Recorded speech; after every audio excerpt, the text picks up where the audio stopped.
After having to escape with his life back into the past, future Trunks is now undergoing the trainings of his father as Vegeta sets his sights on helping Trunks grow stronger, but not without teaching him valuable standards and allowing him to remember who he is and where he comes from. As our characters prepare for the ultimate battle against Black, welcome Dragon Ball fans to my official Dragon Ball Super episode 54 review entitled Inheritor of Saiyan Blood, Trunks' Resolve, leading into next week's exciting episode of Dragon Ball Super episode 55. Now please be warned that this video will contain massive amounts of spoilers, so if you guys don't want anything ruined for you, simply fast forward the video, go watch the episode, come back so we can talk more Dragon Ball Super down in the comments. Don't cry in the comments about being spoiled by the thumbnail or any of that, because nothing is being said or shown that you guys don't already know. Also, be sure to check out the description down below for lots of goodies, updates, and contact information to where we can interact on Facebook, Twitter, and Instagram. That way we can talk more Dragon Ball Super. And again, quick plugs before we begin. If you guys are new to this channel, make sure you guys hit that subscribe button for all latest in Dragon Ball news, updates, What If Battles, Xenoverse 2, and much more daily uploads and daily content for you all to watch and enjoy. So I thank you so much for supporting the channel greatly, as I always do. Be sure to spread the word about Unreal ENT Gaming. The translations were provided by Herms98 on Twitter, just in case you guys are wondering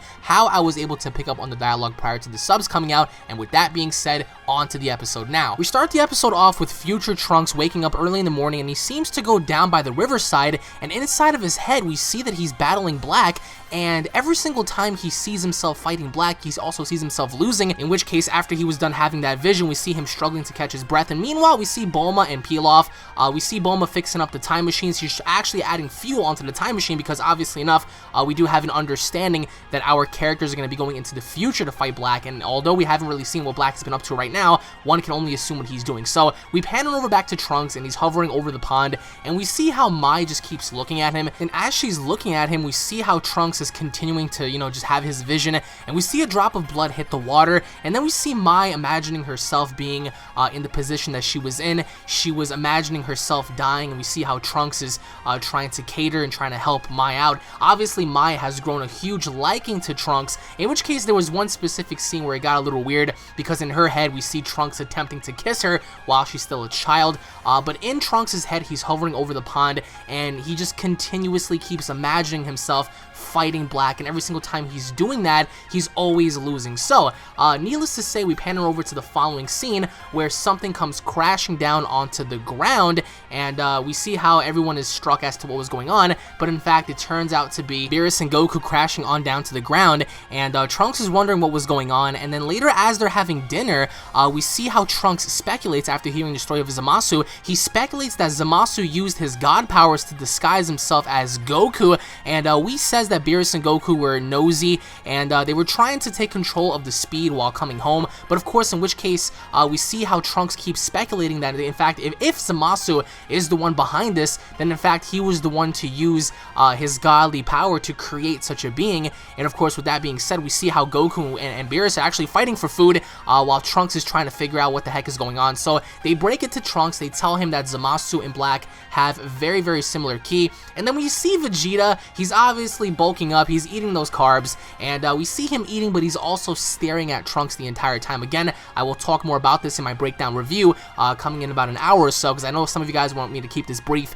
And so we see how Vegeta just keeps looking at Trunks, and Trunks is sitting down, and he doesn't know what to believe, he doesn't know what to do, and that's when Vegeta calls him over, and that's when things become very, very interesting, because we see Vegeta is telling him to come inside, and that's where we pick up the training. That's where we start picking up the pace with Trunks actually managing to actually work with his father for once. So, but even prior to Vegeta offering him training, we says that Black's ki had very, very similar features to Zamasu, but in fact, maybe Zamasu will change, and after being told that Goku was able to combat the God of Destruction, Trunks began to freak out after hearing that Goku had once fought Beerus, and says to himself, if Goku is so strong, like what use is Trunks? I mean, he doesn't have a purpose anymore, and that's when Vegeta picks it up and he offers him some training. Now, we pan on over back to Gowasu and Zamasu, and they are there, and Zamasu's tea isn't as good as it used to be. Either the tea is tainted or something is wrong with Zamasu. As we talked about in the previous episodes last week, something was very, very, very, very important with the tea. Obviously enough, Gowasu, before Beerus showed up and Goku,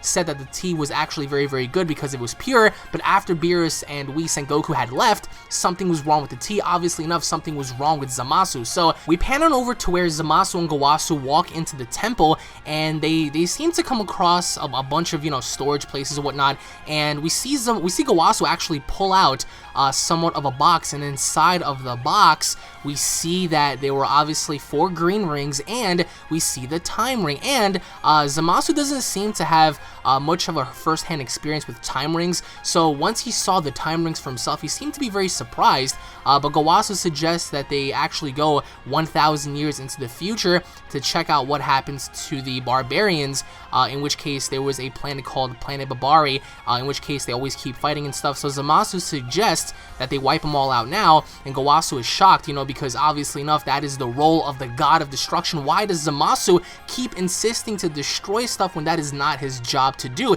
He's supposed to be assumed to be Kaioshin, one of the creators. He is not supposed to dictate what happens when it comes down to destruction. So obviously enough, we see Gowasu and Zamasu, they head into the future, and we see how Zamasu is just completely disgusted with seeing these entities fight, with seeing these beings fight.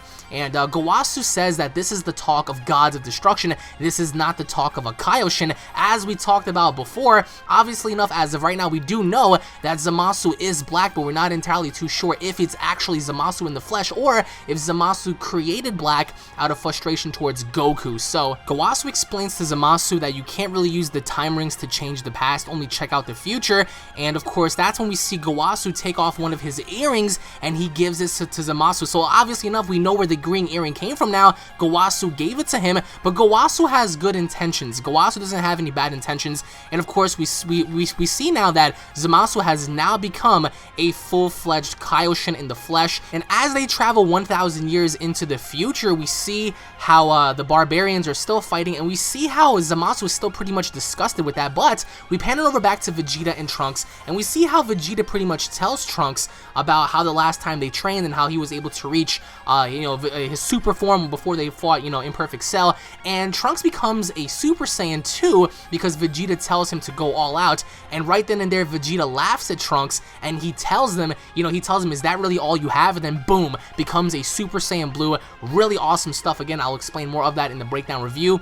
And that's when Trunks was like, he was really nervous, and Vegeta was obviously taunting him. He was like, these are the powers that I was able to acquire while you were just still stuck as a Super Saiyan 2. How pathetic. So he was ridiculing his son, but then again, he was teaching him a very valuable lesson. But then obviously enough, we see how Trunks is beginning to ascend, and we see how Trunks begins to buff up, and that was really cool because that actually reminded me of when he became Ultra Trunks. And guess what, guys? He became Ultra Trunks, which was fucking amazing because now we have Ultra Super Saiyan 2 Trunks fight Vegeta, and that was really awesome. But nevertheless, we see how automatically Trunks began to power down, so he really wasn't in his buff form. But we see how Trunks was able to pretty much be aware of Vegeta's movements. But that's when Trunks begins to fight Vegeta, and Vegeta obviously having a huge advantage over Trunks. He was able to literally bash his face into the ground, kick him around like it was no tomorrow. He kicked him into the woods, and we see Goku show up with Bulma, and obviously enough, we do have an understanding as to what's going on. But surprisingly enough, after taking a few shots from Vegeta, Trunks was still actually able to keep on pushing forward. So nevertheless, the fight continues momentarily until Vegeta completely beats Trunks out of his Super Saiyan form,